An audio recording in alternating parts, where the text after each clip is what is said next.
Hello, I am Vishal Singh Solanki, and today I am discuss about acid-base titration, or simple the definition of titration. I am from Ideal Institute of Pharmacy, Kusari, Palghar, Maharashtra. So, this is our content: introduction, definition of acid, base, and examples and example. Terminology used in the titration, types of acid-base titration, titration curve, summary of acid base titration. सबसे पहले हम introduction देखते हैं titration का, क्योंकि unknown solution को हम identify करते हैं किसी भी नॉन सॉल्यूशन से। Quantitative identification of unknown solution by the using of some standard known solution, तो इसको हम टाइट्रेशन मेथड बोलते हैं। ठीक है, a method of analysis that will allow you to determine the precise end point of the reaction. कभी जब भी हम टाइट्रेशन की बात करते हैं तो एंड पॉइंट हमारे दिमाग में आता है। ठीक है, एंड पॉइंट कब होता है? जब हम टाइट्रेशन को स्टॉप कर देते हैं, वो एंड पॉइंट है। हम यहाँ पे पिक्चर में क्लियरली यहाँ पे सीन कर सकते हैं ब्यूरेट और कॉनिकल फ्लास्क को। और कॉनिकल फ्लास्क में हम हमेशा एनालाइट लेते हैं, जिसका हम एनालिसिस कर रहे होते हैं, या फिर जिसका कंसनट्रेशन हमें नहीं पता हुआ रहता है। ठीक है, और ब्यूरेट में हम यहाँ स्टैंडर्ड सॉल्यूशन को लेंगे, जो कि इसका कंसनट्रेशन हमें पता है कि इसका क्या कंसनट्रेशन है।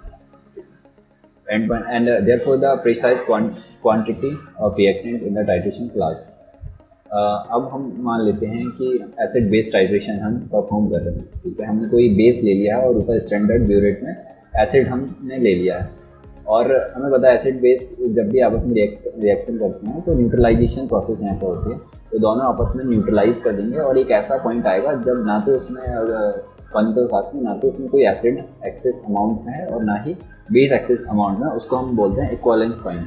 ठीक है, और हम इसमें इंडिकेटर भी यूज़ करते हैं, इंडिकेटर जो कि कलर चेंज का यहाँ पे काम करता है। ठीक है, एक या दो ड्रॉप हम यहाँ इंडिकेटर की यूज़ करते हैं, और जैसे हम एडिशनली ब्यूरेट में जो स्टैंडर्ड सॉल्यूशन उसके एक दो ड्रॉप हम कॉनिकल फ्लास्क में ऐड करेंगे एक्स्ट्रा एक्सेस में, तो वो इंडिकेटर से जाकर रिएक्शन करेगा और कलर शो करेगा, कलर चेंज शो करेगा, और हम उसी टाइम पे टाइट्रेशन को स्टॉप कर देते हैं। A burette is used to deliver second reactant और standard solution।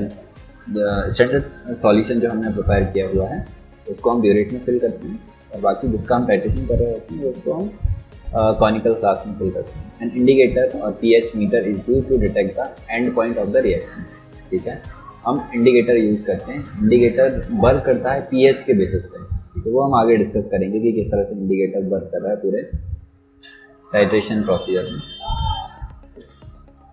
Introduction of acid-base titration. An acid-base titration is a method of quantitative analysis for determining the concentration of an acid or base. हम acid base titration में दोनों की बात करेंगे। हम acid की concentration भी determine कर सकते हैं, base की concentration भी determine कर सकते हैं। बस फर्क इतना है कि acid के लिए जो हम standard solution है वो base लेंगे, और base के लिए standard solution हम यहाँ पे acid लेंगे। By exactly neutralizing it with standard solution और base और acid having none। ठीक है, जो भी हमारे पास standard solution रहेगा, acid के लिए हम base को standard मानेंगे और base के लिए हम acid को मान के फिर यहाँ पे analysis हम perform. A pH indicator is used to monitor the progress of the acid base reaction।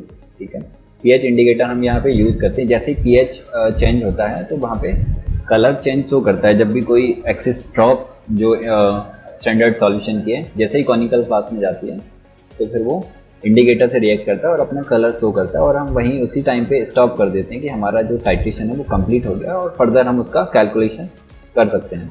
ठीक है, फर्स्ट में हम यहाँ पे देख सकते हैं कि जो ब्यूरेट में OH, मतलब हम किसी बेस की बात कर रहे हैं, तो हमने बेस यहाँ पे लिया हुआ है, और नीचे हम H+ मतलब किसी एसिड का एनालिसिस कर रहे हैं। एसिड हमारे पास एक सैंपल है जिसका हम एनालिसिस कर सकते हैं। ठीक है, तो हम एनालिसिस करेंगे। देखो, एक कंडीशन ऐसी आ जाती है कि न्यूट्रलाइजिंग पॉइंट आ गया ये, या फिर हम इसी को बोल सकते हैं इक्विवेलेंस पॉइंट। ठीक है, एंड थर्ड में हम यहाँ पे देख सकते हैं इक्विवेलेंस पॉइंट, और इसको हम वैसे एंड पॉइंट कह सकते हैं। ठीक है, क्योंकि जो एक्सेस ड्रॉप जाके रिएक्ट कर रही है किससे? इंडिकेटर से, और वो अपना कुछ कलर चेंज शो कर रहा है, तो उसको हम एंड पॉइंट कहते हैं। इक्विवेलेंस पॉइंट जहाँ पे एसिड और बेस दोनों आपस में, दोनों रिएक्टेंट ने न्यूट्रलाइज कर दिया आपस में, उसको हम क्या बोल रहे हैं? And equivalence point of the titration. ठीक है, हम यहाँ पे देख सकते हैं कि हमारे पास 3 चीज़ें, जैसे बिगिनिंग की हम बात करते हैं, स्टार्टिंग की, जब हम जो सैंपल हमने लिया एसिड का सैंपल, ठीक है, तो वो इस टाइप का कलर का दिखेगा। हो सकता है हमने मान लेते हैं कि हमने हाइड्रोक्लोरिक एसिड लिया, हाइड्रोक्लोरिक एसिड बिल्कुल इस टाइप का दिखता है, और हमने इसमें फिनोक्सिलिन इंडिकेटर ऐड किया है, ठीक है। तो जैसे ही हम OH की या कोई भी कोई भी बेस की ड्रॉप जब हम डालना स्टार्ट करेंगे तो इस टाइप का हमें देखने को मिलेगा, और फाइनली जब एंड पॉइंट आएगा तो हम थर्ड पिक्चर में देख सकते हैं कि पिंक कलर में ये कन्वर्ट हो जा रहा है, ठीक है। नाउ एल्कलीमेट्री एंड एसिडोमेट्री, ठीक है, हम ऑलरेडी देख चुके हैं कि कोई भी एसिड बेस टाइट्रेशन की हम बात करते हैं, दो टाइप का होता है, एल्कलोमेट्री एंड एसिडोमेट्री, ठीक है।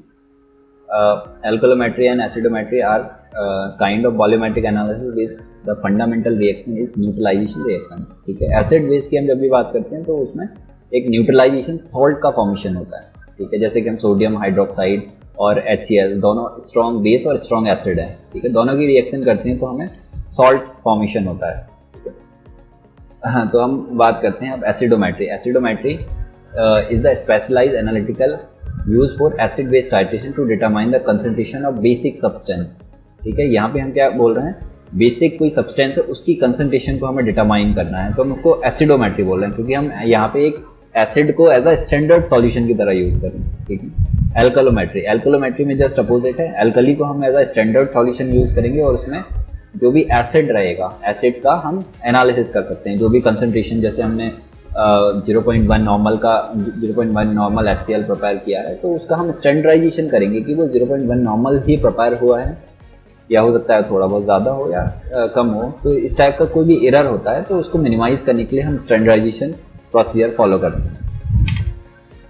नेक्स्ट अब हम बात करते हैं एसिड की। A strong acid dissociate completely in aqueous solution. कोई भी एक्वस सॉल्यूशन है जिसका pH हमें पता है कि 7 होता है, ठीक है, तो यदि हम कोई भी एसिड को उसमें स्ट्रॉन्ग एसिड को हम यदि किसी वाटर में डालते हैं न्यूट्रलाइज, तो वो कंप्लीटली डिसोसिएट हो जाता है, ठीक है। Strong acid for example hydrochloric acid की हम बात करते हैं, हाइड्रोक्लोरिक एसिड की कभी भी हम H2O के साथ रिएक्शन करें या H2O में उसको ऐड कर देते हैं, ठीक है, वो हाइड्रोनियम आयन का फॉर्मेशन कर लेता है, H3O पॉजिटिव आयन का फॉर्मेशन कर लेता है। यदि उसी जगह पे वीक एसिड की हम बात करें, अब weak acid does not dissociate completely in aqueous solution. Weak acid dissociate होता है लेकिन कुछ अमाउंट में वो डिसोसिएट होगा, ठीक है, बाकी का डिसोसिएट नहीं होगा, ठीक है, दोनों कंडीशन में प्रेजेंट है, कुछ परसेंट डिसोसिएट होगा, कुछ में एसिटिक एसिड के फॉर्म में यहाँ पे प्रेजेंट रहेगा। हम यहाँ वीक एसिड की बात करें तो acetic acid is the best example of weak acid,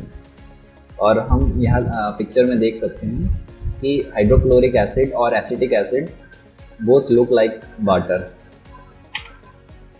next base की बात करते हैं। A strong base dissociate completely like acid completely in aqueous solution to form hydroxide ion, ठीक है, तो ये भी क्या कर रहा है, कंप्लीटली डिजॉल्व हो गया। स्ट्रॉन्ग यदि बेस है हमारे पास तो वो कंप्लीटली डिसोसिएट हो जा रहा है न्यूट्रल सॉल्यूशन में, या वाटर की हम बात करें तो NaOH कन्वर्ट हो जा रहा है Na+ और OH-, ठीक है, और NaOH के जो पैलेट हैं हम यहाँ पिक्चर में देख सकते हैं कि पैलेट टाइप हमें उसका वाइट पैलेट देखने को मिलते हैं सोडियम हाइड्रोक्साइड के। A weak base does not dissociate completely in aqueous solution to form hydroxide ion, ठीक है, कोई भी हम वीक बेस की बात करते हैं तो वो कंप्लीटली डिसोसिएट नहीं होगा, कुछ अमाउंट में वो डिसोसिएट होगा लेकिन कुछ अमाउंट में अनडिसोसिएट ही प्रेजेंट है, अनआयोनाइज ही प्रेजेंट रहेगा, ठीक है। Ammonium hydroxide is the best example of weak base.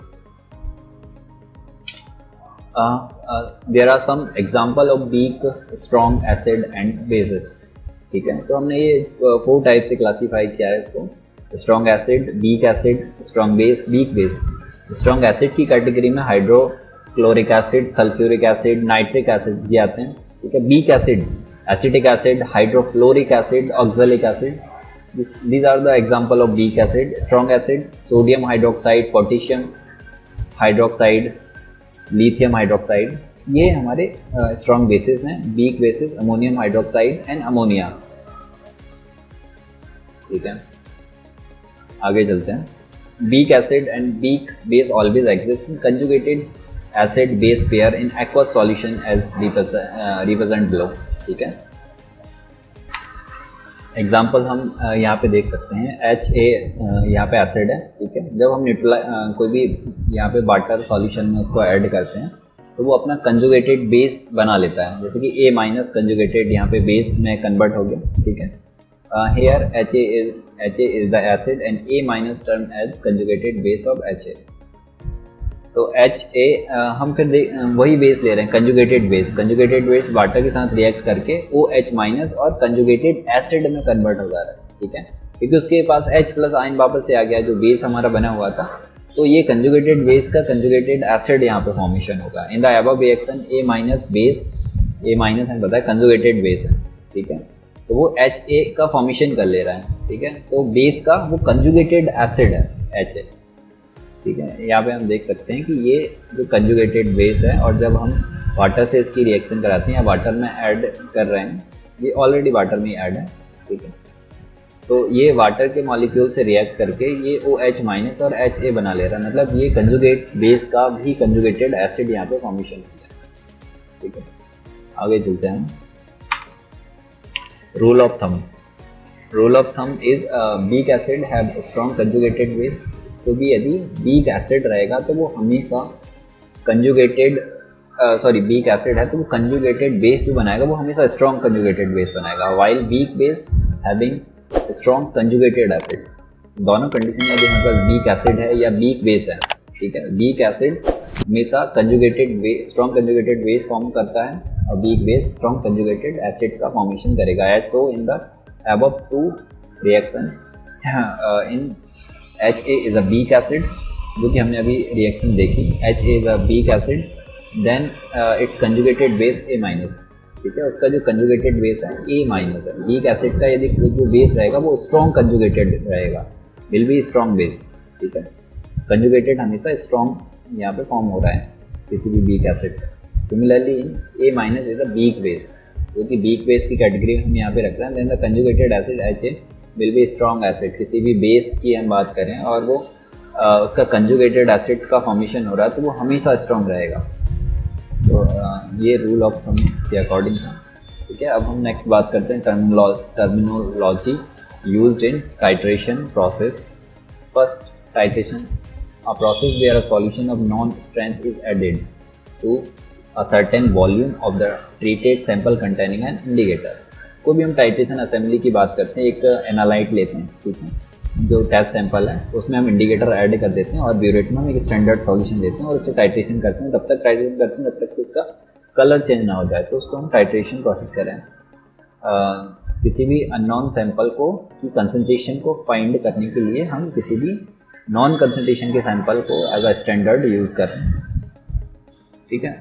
Next हम चलते हैं titrant, a solution of known strength of the concentration used in the titration, ठीक है। टाइट्रेशन जो स्टैंडर्ड सॉल्यूशन ब्यूरेट में यूज़ कर रहे हैं उसको हम टाइट्रेंट बोल रहे हैं। टाइट्रेंट और analyte, the titrant is any solution to which the titrant is added and which contain the ion और स्पीसीज बीइंग डिटरमाइंड।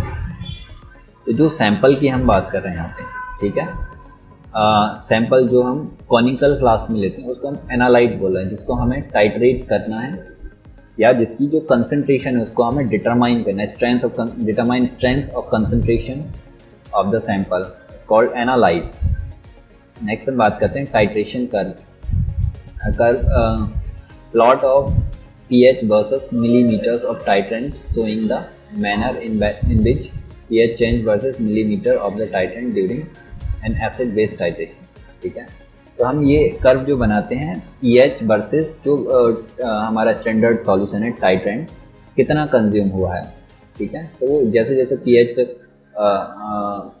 कम होता जाएगा या ज़्यादा होता जाएगा, एसिड और बेस की अलग अलग हम बात करें, ठीक है। यदि एसिड की बात करते हैं तो pH कम से स्टार्ट होगा ज़्यादा की तरफ, और यदि हम बात करते हैं एसिड का बेस का तो वो ज़्यादा से कम की तरफ आएगा। इस तरह का कर्व हमें देखने को मिलेगा, ठीक है। तो pH वर्सेस ml हम यूज़ करते हैं, ml टाइट्रेंट का ml, कितना ml में टाइट्रेंट यहाँ पे यूज़ हो रहा है उस पर्टिकुलर pH तक पहुँचने के लिए या न्यूट्रलाइज होने के लिए, उसको हम टाइट्रेशन कर्व बोलेंगे। Equivalence point, the point at which just adequate reagent is added to react completely with a substance. अब हमने कॉनिकल फ्लास्क ले लिया, और ब्यूरेट से हम ड्रॉप वाइज कॉनिकल फ्लास्क में कुछ सब ऐड कर रहे हैं, ठीक है, जो भी सैंपल लिया हुआ, और दोनों आपस में न्यूट्रलाइज कर, एक पॉइंट ऐसा आता है कि वो पूरी तरह से न्यूट्रलाइज हो जाते हैं, रिएक्टेंट इक्वल हो जाते हैं, एसिड और OH दोनों आपस में इक्वल अमाउंट में उस कॉनिकल फ्लास्क में प्रेजेंट है, ठीक है। तो उसको हम बोल रहे हैं इक्वलेंस पॉइंट। दोनों ने न्यूट्रलाइज कर दिया पूरे सैंपल को टोटली, तो वो हमारा इक्वलेंस पॉइंट है। लेकिन जब हम एंड पॉइंट की बात करते हैं, जब हम एक्स्ट्रा ड्रॉप उसमें ऐड करते हैं, ब्यूरेट से हमने एक या दो ड्रॉप उसमें ऐड करी और वो जाके रिएक्ट करेगा इंडिकेटर, जो कि ऑलरेडी कॉनिकल फ्लास्क में प्रेजेंट है, ठीक है, तब जाके वो रिएक्ट करेगा और कलर चेंज शो करेगा। उसको हम बोलते हैं and point of the titration. And point refer two point at which the indicator change colour in an acid base titration, ठीक है। ये हम कोई pH इंडिकेटर ही यूज करते हैं, क्योंकि जैसे ही उसमें pH चेंज होता है तो उसमें कलर चेंज शो करता है। Next, buffer solution, a solution that resist change in pH even when a strong acid और बेस इज एडेड और व्हेन डाइल्यूटेड विद वाटर, ठीक है। pH को रजिस्ट कर रहा है, उसको हम बफर सॉल्यूशन कर रहे हैं। आगे चलते हैं। Types of acid base titration. There are 4 type of acid base titration. First, strong acid, strong base. Example यदि हम इसका देखें तो hydrochloric acid, sodium hydrochloric acid यहाँ एसिड है, sodium hydroxide base. Weak acid, strong base, ठीक है। Ethanoic acid यहाँ पे वीक एसिड है और सोडियम हाइड्रोक्साइड स्ट्रॉन्ग बेस है। Strong acid, weak base, hydrochloric acid यहाँ पे स्ट्रॉन्ग एसिड और ammonia is a weak base. Weak acid and weak base, ethanoic acid and ammonia both are weak base.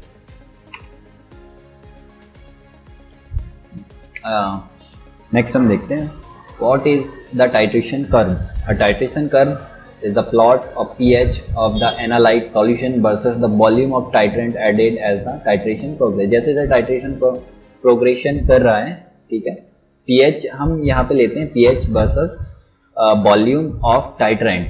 जो भी हम standard solution use करें burette में, उसका कितना वॉल्यूम कंजर्व हो रहा है, किस पर्टिकुलर pH, फिर वो कहाँ पे उसका pH आ रहा है, तो वो हम दोनों के बीच का ग्राफ लेते हैं, जिसको हम टाइट्रेशन कर्व बोल रहे हैं। In the titration the equivalence point is the point at which exactly the same number of moles of hydroxide ion have been added as there are mole of hydrogen ion, ठीक है। वही same process है। Equivalence point वो होता है कि हमारे OH hydroxide ion और H+ आयन दोनों इक्वल अमाउंट में प्रेजेंट हैं, तो वो इक्वलेंस पॉइंट है। दोनों ने आपस में न्यूट्रलाइज कर दिया है आपस में, और उसका जो pH है लगभग नियर अबाउट 7 है, ठीक है। तो उसको हम बोल रहे हैं इक्वलेंस पॉइंट। हमारा इक्वलेंस पॉइंट अब आ गया है, और जब एक्स्ट्रा ड्रॉप डलेगी इंडिकेटर से रिएक्ट करेगा, कलर चेंज शो करेगा, तो फाइनली हम टाइट्रेशन को स्टॉप कर देंगे और जो भी वॉल्यूम आएगा ब्यूरेट का उसको हम नोट कर लेंगे और फर्दर फिर हम कैलकुलेशन कर सकते हैं, ठीक है। In a titration if the base is added from the burette and acid has been accurately measured into a flask, the sharp of each titration curve is typically for a type of acid base titration। कोई भी हम acid या base की बात करें, दोनों की यदि हम रिएक्शन कराते हैं तो वो सारे हमारे एसिड बेस टाइट्रेशन की कैटेगरी में यहाँ पे आएंगे, ठीक है।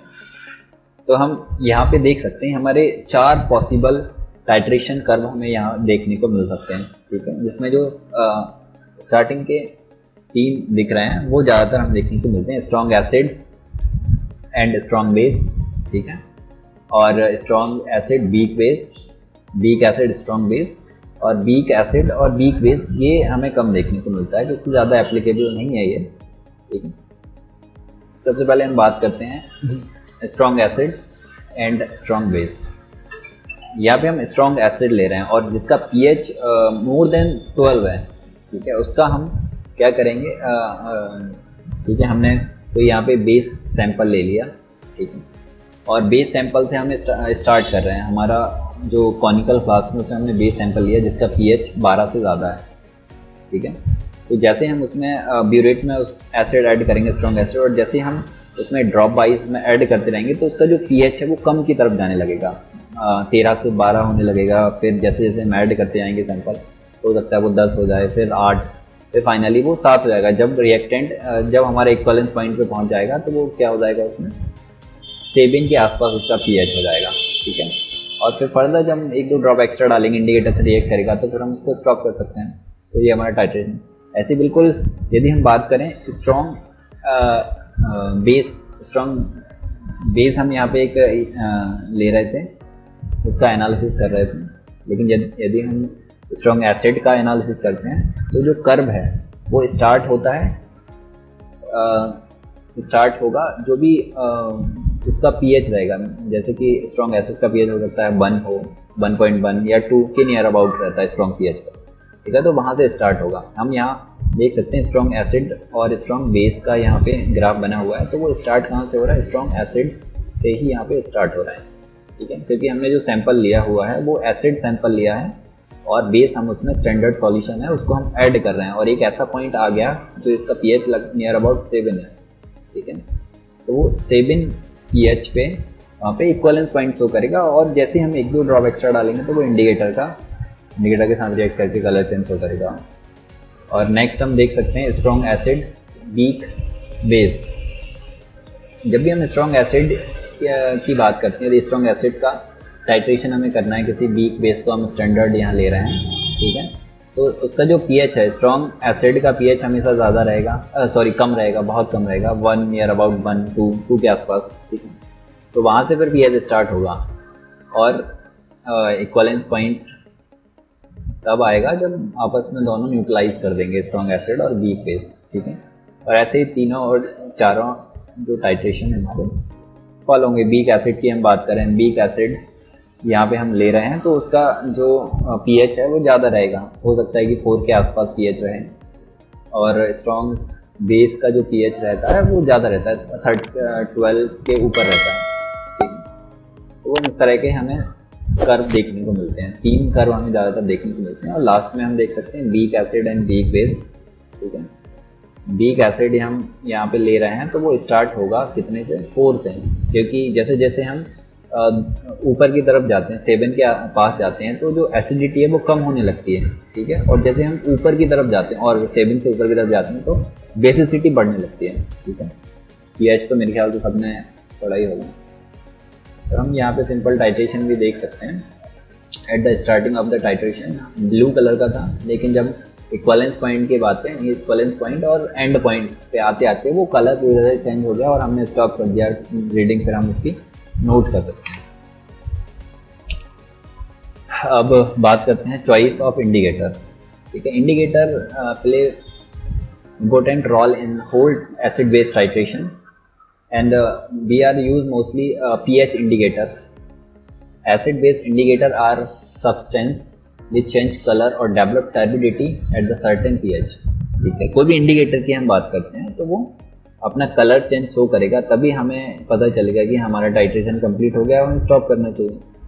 तो वो इंडिकेटर का नाम से समझ में आ रहा है कि वो इंडिकेट करने का वहाँ पे काम करता है। They locate equivalence point and also measure pH, ठीक है। एक पर्टिकुलर पीएच, बहुत सारे इंडिकेटर्स हैं जो कि एक पर्टिकुलर पीएच पे अपना कलर चेंज शो करते हैं, तो फिर हम उसके ऊपर डिपेंड करता है कि हमें कलर चेंज किस पर्टिकुलर पीएच पे चाहिए। वो डिपेंड करता है कि हम स्ट्रॉन्ग एसिड यूज़ कर रहे हैं या स्ट्रॉन्ग बेस यूज़ कर रहे हैं या वीक एसिड या वीक बेस यूज़ करते हैं। देयर थेमसेल्फ एसिड और base are soluble, stable and so strong colour change, ठीक है। हमेशा ऑर्गेनिक नेचर होने, कोई भी हम पीएच इंडिकेटर यूज करते हैं उसका नेचर हमेशा ऑर्गेनिक होना चाहिए, एसिड और बेस में सॉल्युबल होना चाहिए, स्टेबल रहें। जो टाइट्रेशन हम परफॉर्म कर रहे हैं वो जो टाइट्रेशन में हम जो भी सब्सटेंस यूज करते हैं एसिड, उसके साथ कोई रिएक्शन शो ना करे, ठीक है, या टाइट्रेशन में पार्टिसिपेट ना करे। वो सिर्फ उसका काम है कलर चेंज करना। लास्ट ड्रॉप जो हम उसमें ऐड करेंगे एक्सेस ड्रॉप में 1 और 2 ड्रॉप, तो उस टाइम पे वो अपना कलर चेंज शो करें। Resonance of electron isomerism is responsible for colour change, ठीक है। हम रेजोनेंस जो है उसको भी हम यहाँ पे यूज करते हैं। Variety of indicators have different ionisation constant and therefore they show a colour change in different pH interval, ठीक है। तो हम कोई बहुत सारे रेजोनेंस टाइप जो शो करते हैं, इस टाइप के इंडिकेटर्स भी अवेलेबल हैं, पर हम इनको ज़्यादा यूज़ नहीं करते। वो भी ऐसे होते हैं कि एक पर्टिकुलर पीएच इंटरवल में अपना कलर चेंज कुछ शो करते हैं।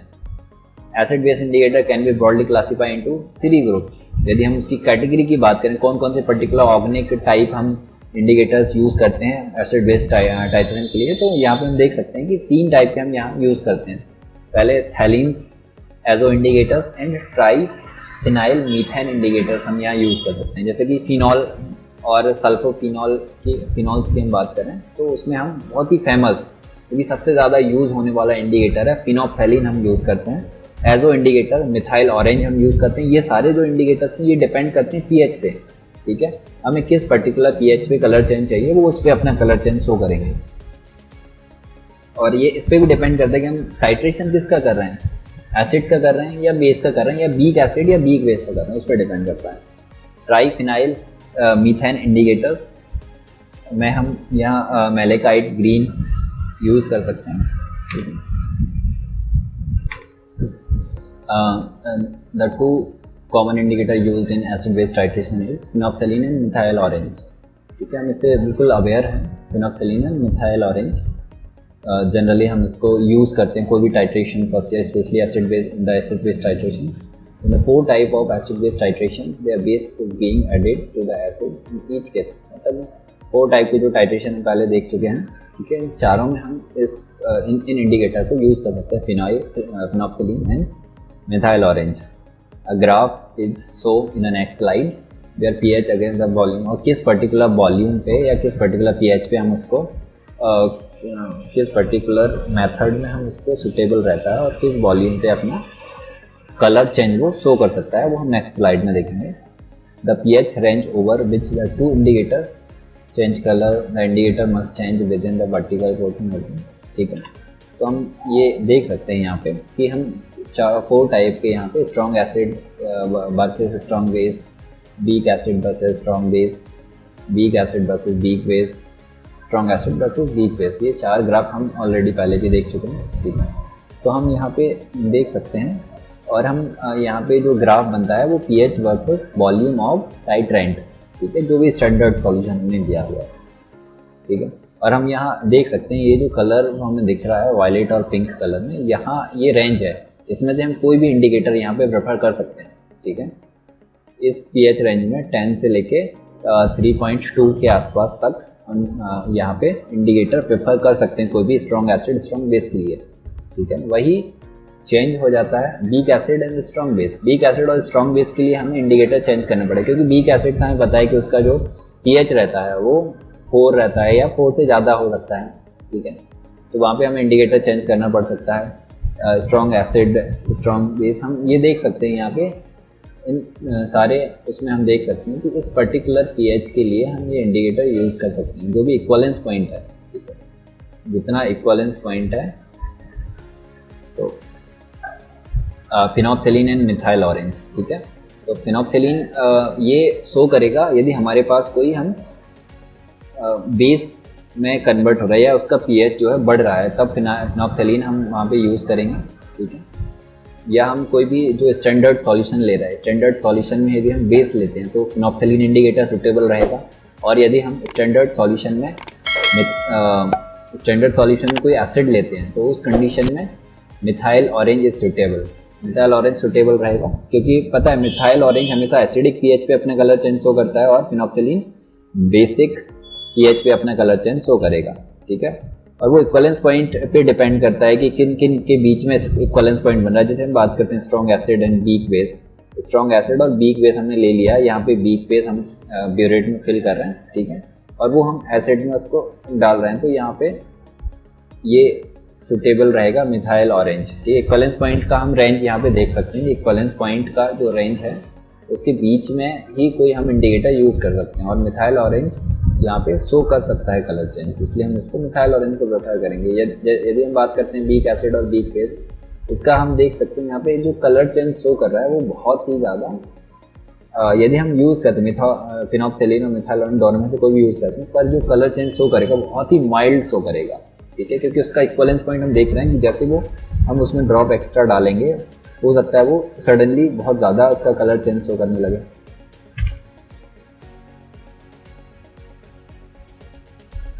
चॉइस ऑफ इंडिकेटर, ठीक है, किस पर्टिकुलर पीएच के लिए हम कौन सा इंडिकेटर को चॉइस कर सकते हैं, या जो भी एनालिसिस हम करने वाले हैं, एनालिसिस का जो भी सैंपल है उसमें हम ऐड कर सकते हैं किसी भी एसिड में या बेस में।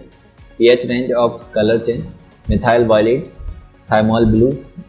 मिथाइल वायलेट जो है येलो कलर का रहता है यदि हम 0 pH की बात करें, और उसका जैसे pH बढ़ता है 2 से यदि कम pH है, इसका 1.8 के नियर अबाउट रहता है, तो वो वायलेट कलर शो करता है। ठीक है। थाइमोल ब्लू रेड कलर का रहता है 1 pH के आसपास, लेकिन जब उसका pH बढ़ता है 3 के आसपास जाता है तो वो येलो कलर में कन्वर्ट होने लगता है। मिथाइल ऑरेंज और थाइमोल ब्लू 2 टाइप का होता है, जो कि हम 2 कलर यहाँ पे शो कर सकता है। ठीक है। और यदि हम मिथाइल ब्लू का pH और भी ज़्यादा बढ़ा देते हैं, 8 के आसपास कर देते हैं, तो फिर वो येलो है, और येलो के बाद जैसे ही हम उसका pH बढ़ाते हैं 10 करते हैं तो वो ब्लू में कन्वर्ट हो जा रहा है। ठीक है। ओके, देखो ये ब्लू में कन्वर्ट हो जा रहा है। नेक्स्ट मिथाइल ऑरेंज, जो कि सबसे ज़्यादा यूज़ करने वाला इंडिकेटर है। ठीक है। रेड कलर का होता है 3.2 जो pH है उसके आसपास ये रेड कलर का शो करता है, और जैसे उसका pH बढ़ता है तो वो येलो कलर में कन्वर्ट हो जाता है। ठीक है। ये सुटेबल है यदि हम कोई भी ब्यूरेट जो स्टैंडर्ड सॉल्यूशन, यदि हम एसिड ले रहे हैं तो उसमें ये सब सुटेबल हैं जो एसिड की तरफ है। ठीक है। यदि हम स्टैंडर्ड सॉल्यूशन या टाइट्रेंट बेस ले रहे हैं तो ये सारे सुटेबल हैं। हम यहाँ देख सकते हैं बेस की साइड जो 7 से अबव रहेंगे वो बेस के लिए सुटेबल रहेंगे। ठीक है। मिथाइल रेड, ये हम मिथाइल रेड बिल्कुल यूज़ कर सकते हैं जब भी हम वीक एसिड या वीक बेस की बात करेंगे। ठीक है। इनका टाइट्रेशन करेंगे तो मिथाइल रेड और हम ब्रोमो थाइमोल ब्लू का यूज़ कर सकते हैं। ठीक है। इनका जो pH है वो नियर अबाउट 7 के आसपास है। नेक्स्ट नॉप्थेलीन को हम यूज़ कर सकते हैं जब भी हम स्टैंडर्ड सॉल्यूशन या टाइट्रेंट या ब्यूरेट में जो भी हम सॉल्यूशन भर रहे हैं वो स्टैंडर्ड सॉल्यूशन है, वो यदि बेस रहेगा तो उसके लिए हम फिनोप्थेलीन इंडिकेटर यूज़ कर सकते हैं। कलरलेस रहता है वो 8 pH के आसपास, लेकिन जब उसका pH बढ़ता है तो वो जैसे कि 10 pH हो गया उसका तो वो पिंक कलर में कन्वर्ट हो गया है। और लास्ट हमने इंडिकेटर की बात की थी एलाजेरिन येलो आर, तो वो येलो कलर का रहता है, वो कन्वर्ट हो जाता है रेड में। वो भी यदि हमारा pH बहुत ज़्यादा है, बहुत ज़्यादा बेसिक में कन्वर्ट हो गया है। ठीक है। उसके लिए हमें क्या करना पड़ेगा, बहुत जो इंडिकेटर से रिएक्ट करने के लिए उसमें कुछ एक्सेस ड्रॉप उसमें हमें डालना पड़ेगा, तब जाके वो रेड में कन्वर्ट होगा। क्योंकि कोई भी इंडिकेटर कब कलर चेंज हो कर रहा है, जब उसको एक फेवरेबल pH कंडीशन मिल रही है। यदि pH कंडीशन नहीं मिलती है तो वो कलर चेंज तो शो नहीं करेगा। ओके, आगे चलते हैं। Experiment of acid base titration. ठीक है। एक एक्सपेरिमेंट एक वीडियो के थ्रू हम समझते हैं एसिड बेस टाइट्रेशन को।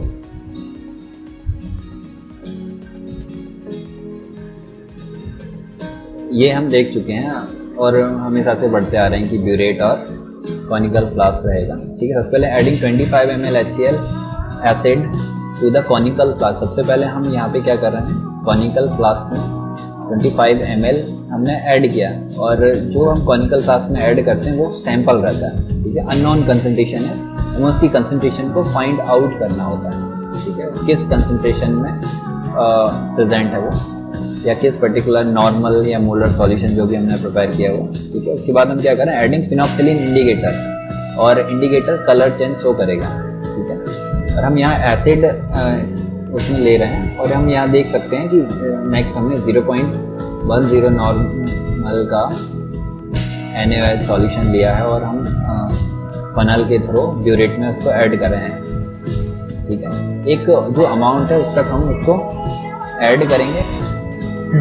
ठीक है। हम यहाँ पे NaOH फिल कर लेते हैं ब्यूरेट में, एंड फिर उसके बाद हम टाइट्रेशन स्टार्ट कर रहे हैं। देखो हम जैसे ही उसमें ड्रॉप डाल रहे हैं, एसिड हमने यहाँ पे सैंपल लिया हुआ है और बेस को स्टैंडर्ड ब्यूरेट में हमने फिल किया है। जैसे ही हम ड्रॉप उसकी डालते हैं तो हमें देखो हल्का सा कलर चेंज यहाँ पे शो होता है। वो पिंक कलर इंडिकेटर से जब भी वो रिएक्ट कर लेता है तो वो इस टाइप का कलर शो करता है, लेकिन जब हम उसको मिक्स करते हैं तो वो वापस से कलरलेस यहाँ पे शो कर रहे हैं। ठीक है। Solution continue when we added extra drop of standard solution, titrant solution।